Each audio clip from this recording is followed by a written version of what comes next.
The Prophet ﷺ mentioned that the best of people are those who enter a gathering and leave the gathering, and their presence is barely noted because of their silence and their humility while they are there. So even if you are a special person, or even if you are a recognizable person, in whatever context it may be, you try your best to not make that always the case with you. Ibrahim ibn Adham, rahimahullah,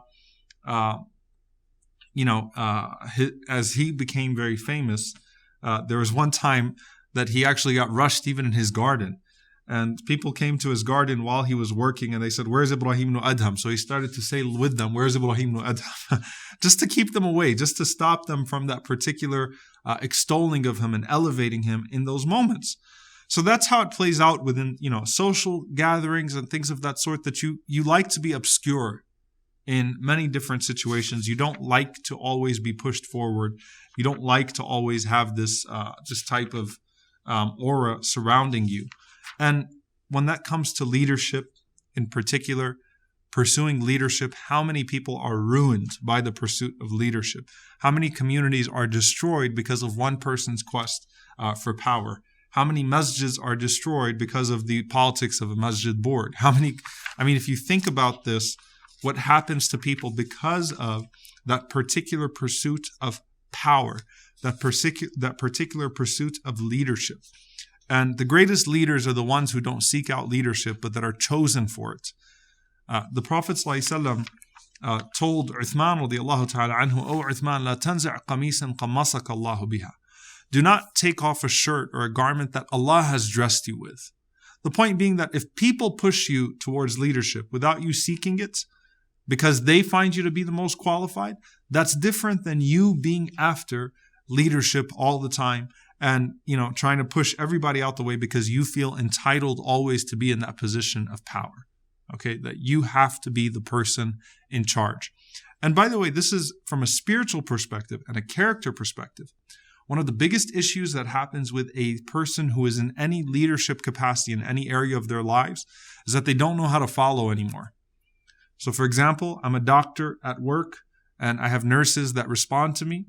So I go home and I treat my wife like a nurse. She's not your nurse, all right? It's a different context now, and you didn't know how to switch that into where you're supposed to be as a husband, as opposed to the boss or the doctor. You're on the board of one masjid, so you don't know how to be a regular musalli anymore, just someone who prays at the masjid. You were president, so you don't know how to be vice president anymore. You don't know how to function anymore except in a leadership position in any space. And there's a saying that that some people don't know how to be at the table anymore without running it. And that's a real problem. It's a spiritual problem, because if you've gotten used to being in an authority space all the time, then you forget how to not be in that place.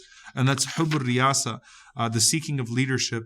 And we find that generally speaking, the companions and the pious predecessors, they shied away from pursuing leadership.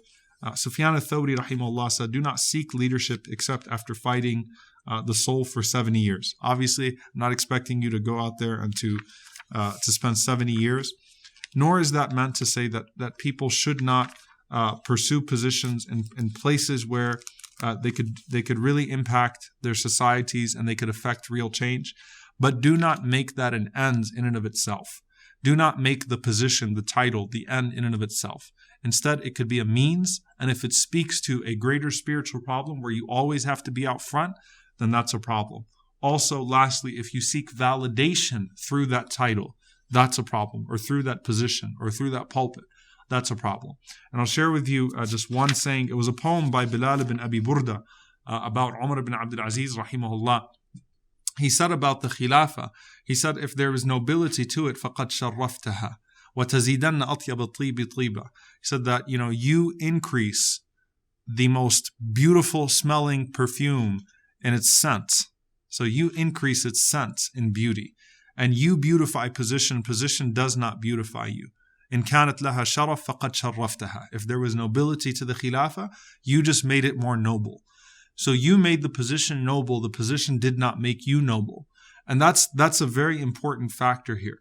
That if you're someone that works so hard and that does what you're supposed to do, private or public, because it's the right thing to do, then the title could be a means, a platform for you to do more good, but you can't be made by that platform or by that title, and you can't be a person that's always seeking that title.